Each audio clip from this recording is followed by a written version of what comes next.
Can you think of any other stories?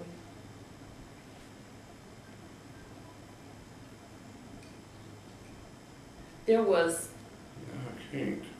the children was Edward Jefferson, which was, Dixie was descended from Edward Jefferson. And he actually went out to Honeygrove with his father to pick up the grandfather. And when both the grandfather and the father died, Joseph was the grandfather and John was the father. I get Ed helped bury him, but they thought he was too young to drive the wagon home. And I think they waited a week or two, and one of the uncles was a doctor, and he either paid for somebody to drive the wagon back to Rock Creek and bring Ed back to his mother, or he drove him back. I don't know exactly. I'm not clear exactly what happened, but there was Ed, and then there was Harvey Washington and Ellen, and then Elizabeth that went by Lizzie, and then Pooh, who was William Alexander and went by Bill, and then Thomas Jefferson, Tom, and then James was the baby. But between Harvey Washington and Pooh was a child named John. And he died in 1870. And he had gone through the Civil War, so he was a little older than the baby, Jim. And so I'm not sure what he died of, but he died in 1870 and is buried in Parker County. And Jim, the youngest one, died, and he died of he'd gotten bit by a rabid dog. No. And he died of rabies. And now the story that my grandfather said was two of his brothers had rabies. I forgot what the disease is called.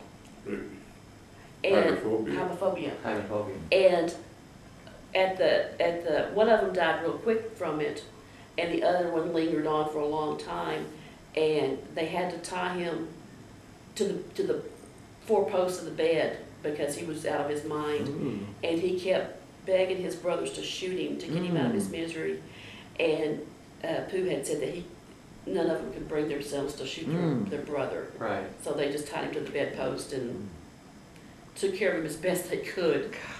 And I know that one of them was Jim because of the headstone.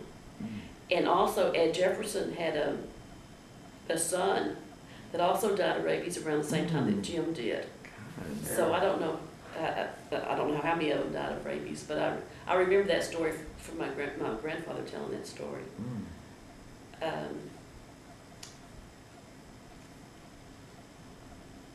Are you drawing blank? Well, did the Ribbles that lived up at Honey Grove, did they eventually move down to Graham, or was that a different? No. Pooh's father, John Ribble, had several brothers, and most of them were born in Indiana. Some of them were born in Kentucky. Some of the families stayed in Indiana. John and his brother Jeremiah came to Texas, and the father Joseph came to Texas, and then Jeremiah went back up to Iowa, and a bunch of his children died in Iowa. There must have been some type of epidemic going around that they got. He buried a lot of babies and a wife in Iowa and decided to come back to Texas. On his way back to Texas, one of them died on the way and is buried in Oklahoma. But Jeremiah had 2 wives and had several sons, so there are a lot of Ribbles spread around that we're also related to, but I wouldn't be able, I could eventually tell you how, but it's from, it would be Pooh's uncles, descendants. And his mother in 1858 or 1859 married Jake Cross and had a son, Jake Cross Jr. And during the Civil War, the older boys went off to war, And Pooh was actually the oldest one, at home, and he was 10 at that time, 10 or 11. And his mother had married this man. And I think Susan was probably a pretty good businesswoman. That's just my guess. There was some type of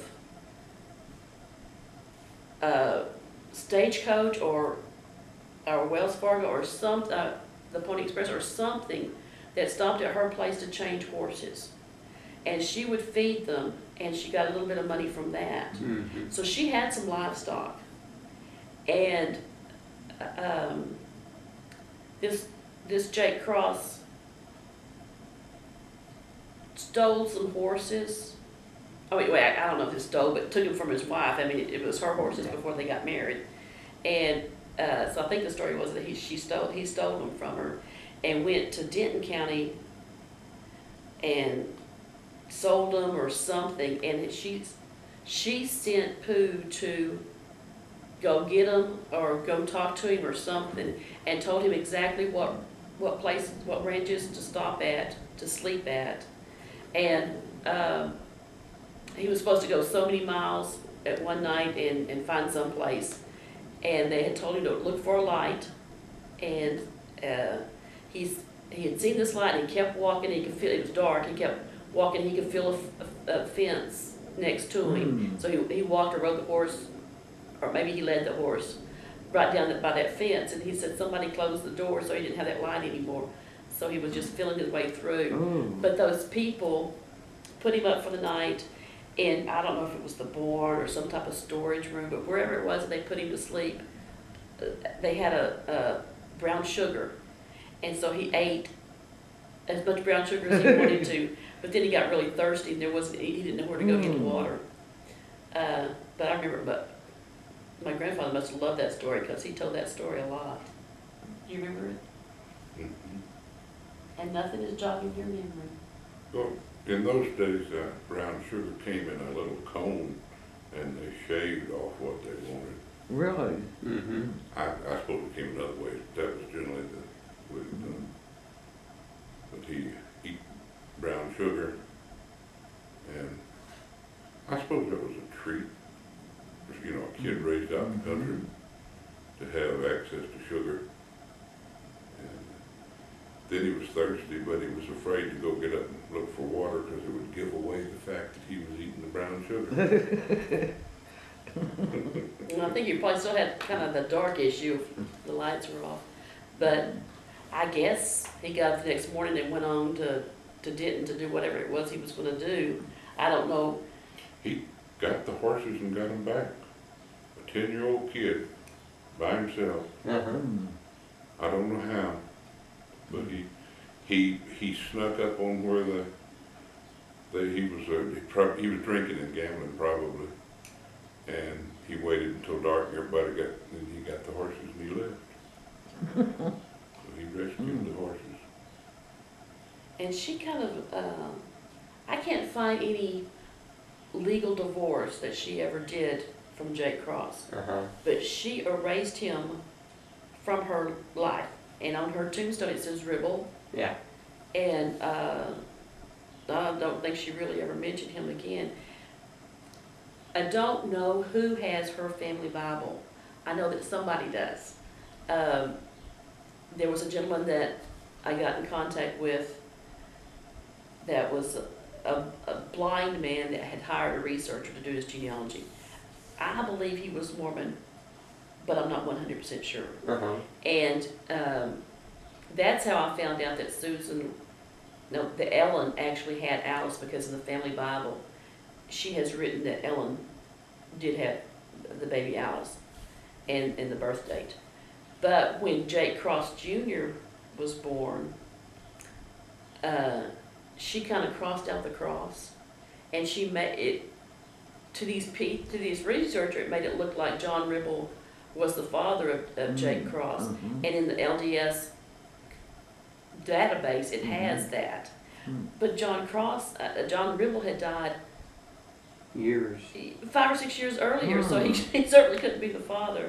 So they were real confused about that, and I talked to the LDS people, and it was a lot of work to get that error corrected. Hmm. And I really do need to do that for Mhm. prosperity, but posterity. Jacob Cross was really a ne'er-do-well.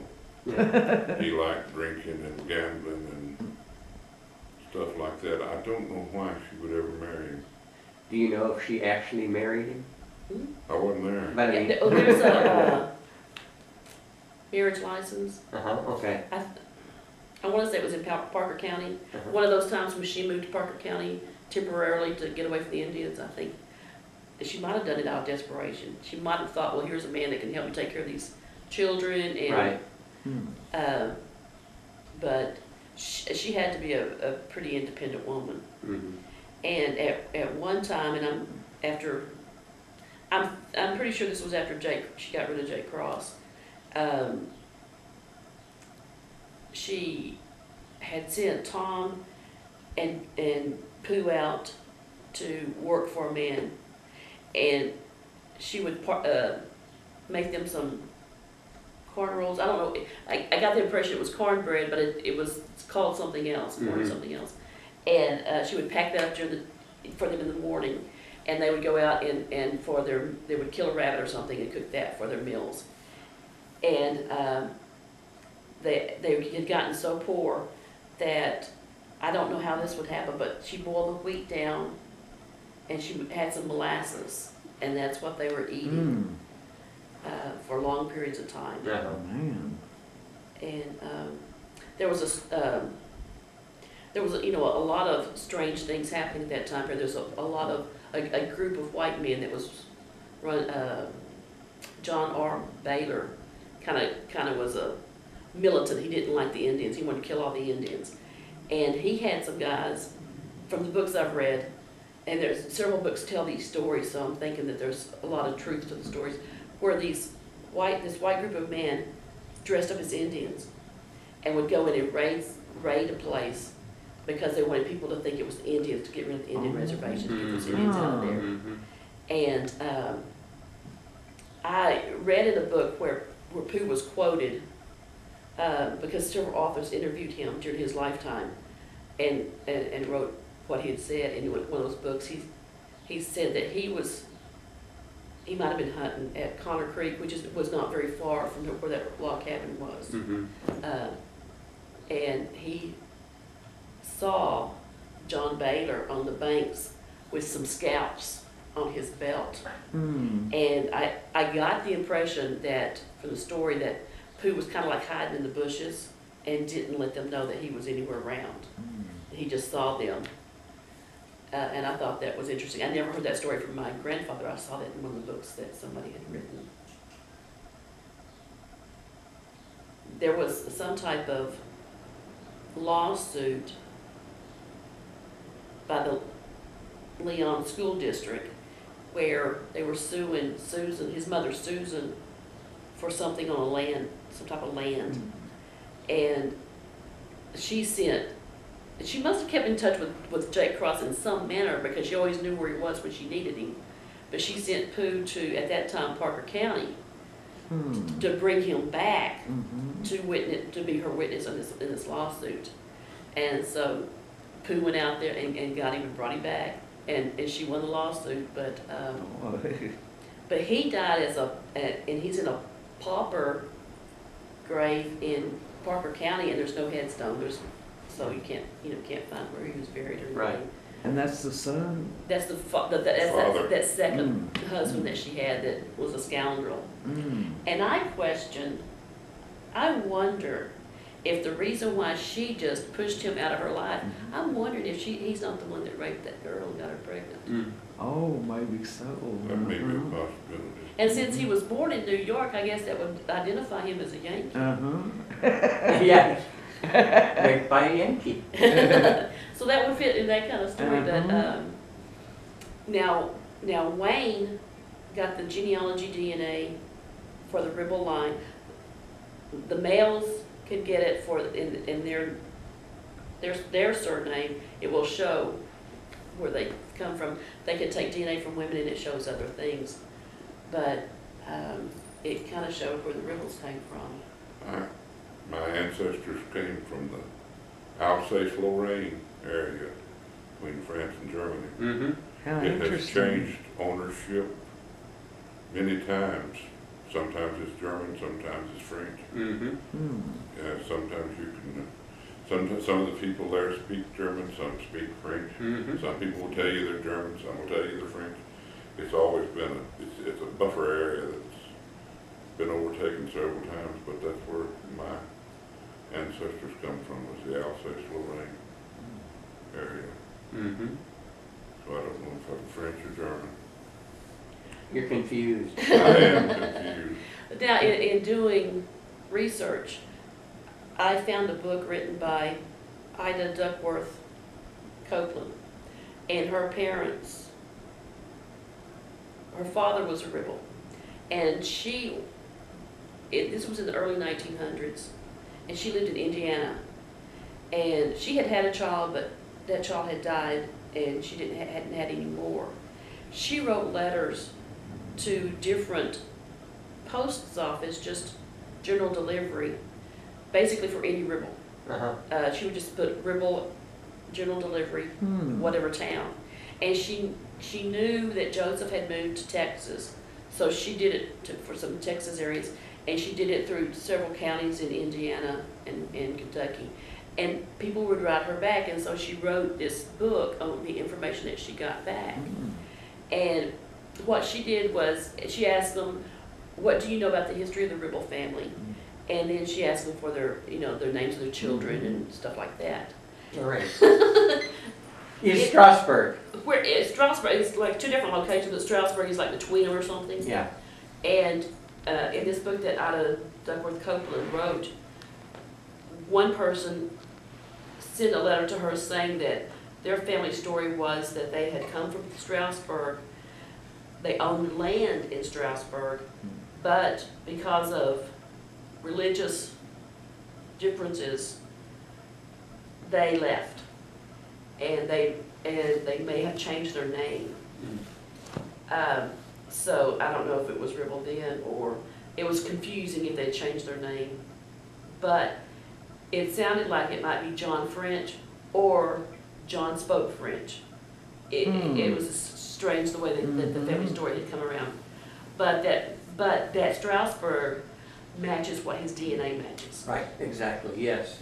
So, and I kind of studied the history of the area just a little bit during that time, because I don't really have a good time frame. Joseph was born in 1781. It's thought that he was born in Virginia. It's thought that his father was the one that came over. And so there was some religious upheaval in that area in the 1700s. Mm-hmm. But I don't know which church he came on. I know when they came over here that they were in the Church of Brethren or something like that in Indiana. Mm-hmm. And they're thick with preachers in the Ribble line. And so that's where I do believe that's Strasbourg's story, because his DNA. Right.